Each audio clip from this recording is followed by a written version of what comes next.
पुढील 7 दिवसांपैकी तब्बल 4 दिवस महाराष्ट्रातील बँकांचं कामकाज बंद राहणार आहे। त्यामुळे व्यवहारांचं नियोजन आधीच करून ठेवा। 4 दिवस पुढच्या बँका बंद राहणार आहेत। व्यवहारातील नियोजन त्यामुळे आधीच करावं लागणार आहे।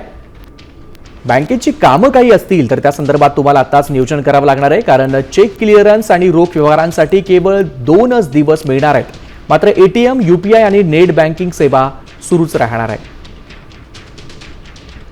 दरम्यान बँकांच्या सुट्ट्या कधी आहेत यावर एक नजर टाकूयात। 31 मार्च रोजी महावीर जयंती आहे, त्यामुळे बँका बंद राहणार आहेत। तर 1 एप्रिलला बँक क्लोजिंगमुळे सार्वजनिक कामकाज होणार नाही। तर 3 एप्रिलला गुड फ्रायडे आहे, त्यामुळे त्याची देखील बँकेला सुट्टी असणार आहे। तर 5 एप्रिलला रविवार असल्याकारणानं बँक बंद राहणार आहे। त्यामुळे पुढच्या 7 दिवसांपैकी अगदी काही दिवसच बँका सुरू राहतील। त्यामुळे व्यवहारांचं नियोजन नागरिकांनी केलं पाहिजे।